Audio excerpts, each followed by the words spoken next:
നമസ്കാരം, ഇത് IBN Malayalam. Canada തിരഞ്ഞെടുപ്പിൽ ഖലിസ്ഥാൻ തീവ്രവാദികൾക്ക് വൻപൻ തിരിച്ചടി. ഖലിസ്ഥാൻ അനുകൂല നേതാവ് ജഗ്മീത് സിംഗിന്റെ പാർട്ടിക്ക് വമ്പൻ പരാജയമാണ് കാനഡയിൽ നേരിടേണ്ടി വന്നത്.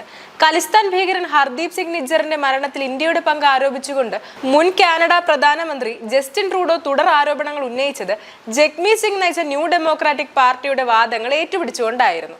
2023 ജൂണിലാണ് നിജ്ജർ കൊല്ലപ്പെട്ടത്. ജഗ്മീത് സിംഗ് മൂന്നാം വിജയം ലക്ഷ്യമിട്ടിരിക്കെയാണ് തോൽവി ഏറ്റുവാങ്ങിയത്. ബ്രിട്ടീഷ് കൊളംബിയയിലെ ബർണബി സെൻട്രൽ സീറ്റിൽ ലിബറൽ സ്ഥാനാർത്ഥിയായ വേർഡ് ചാങ്ങിനോടാണ് സിംഗ് പരാജയപ്പെട്ടത്. സിംഗ് 27% വോട്ടുകൾ നേടിയപ്പോൾ ചാങ് 40%-ലധികം വോട്ടുകളാണ് നേടിയത്. അതേസമയം കാനഡ തിരഞ്ഞെടുപ്പിൽ പ്രധാനമന്ത്രി മാർക്ക് കാർണിയുടെ ലിബറലുകൾ 167 സീറ്റുകൾ നേടി അധികാരം നിലനിർത്തി. തിരഞ്ഞെടുപ്പിൽ ന്യൂ ഡെമോക്രാറ്റിക് പാർട്ടി വലിയ തകർച്ച നേരിട്ടതോടെ സിംഗ് രാജിവെച്ചു. തിരഞ്ഞെടുപ്പ് പരാജയത്തോടെ NDPക്ക് ദേശീയ പാർട്ടി പദവി നഷ്ടമായേക്കാമെന്നും കനേഡിയൻ മാധ്യമങ്ങൾ റിപ്പോർട്ട് ചെയ്യുന്നുണ്ട്. സിംഗിന്റെ തോൽവിയുടെ ഇന്ത്യക്കും കാനഡയ്ക്കും തമ്മിൽ മരവിപ്പിച്ചിരിക്കുന്ന നയതന്ത്ര വാണിജ്യ ബന്ധങ്ങൾ വീണ്ടും പുനഃസ്ഥാപിക്കാൻ സുവർണാവസരം കൈവന്നിരിക്കുകയാണ്. നിജ്ജറിന്റെ കൊലപാതകത്തിൽ തെളിവുകൾ ഒന്നുമില്ലാതെയാണ് സിംഗ് ആരോപണങ്ങൾ ഉന്നയിച്ചിരുന്നത്.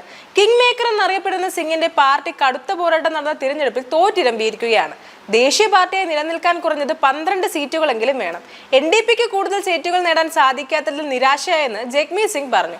46-കാരനായ സിംഗ് 2017-ലാണ് പാർട്ടി മേധാവിയാകുന്നത്. എന്നാൽ പാർട്ടിയുടെ മേൽ പ്രതീക്ഷയുണ്ടെന്നും സിംഗ് കൂട്ടിച്ചേർത്തു. ഭയത്തിന് പകരം പ്രതീക്ഷയാണ് നമ്മൾ എപ്പോഴും തിരഞ്ഞെടുക്കുന്നത്. ന്യൂ ഡെമോക്രാറ്റിക്കുകളാണ് ഈ രാജ്യം കെട്ടിപ്പടുത്തിയത്. കാനഡയുടെ ഏറ്റവും മികച്ചത് നമ്മൾ കെട്ടിപ്പടുത്തു. നമ്മൾ എവിടേക്കും പോകുന്നില്ലെന്നും സിംഗ് വ്യക്തമാക്കി. സിംഗിന്റെ NDP 4ാമതായി ഫിനിഷ് ചെയ്യുമെന്ന് കനേഡിയൻ മാധ്യമങ്ങൾ പ്രവചിച്ചിരുന്നു. സിംഗിന്റെ രാഷ്ട്രീയവും നേതൃത്വവും പരാജയപ്പെട്ടതിന്റെ തുറന്ന സമ്മതിക്കലായി പാർട്ടി നേതൃസ്ഥാനത്ത് നിന്നുള്ള രാജിയും മാറി. തോൽവിക്ക് പിന്നാലെ സിംഗ് നടത്തിയ പ്രസംഗത്തിനിടെ വാക്കുകൾ ഇടറുകയും വിതുമ്പുകയും ചെയ്തു. വീഡിയോ സോഷ്യൽ മീഡിയയിൽ പ്രചരിക്കുന്നുണ്ട്. ഇന്ത്യ വിരുദ്ധരായ ശക്തികൾക്ക് വിദേശ രാജ്യങ്ങളിലെ രക്ഷയില്ലെന്നതാണ് അവസ്ഥ.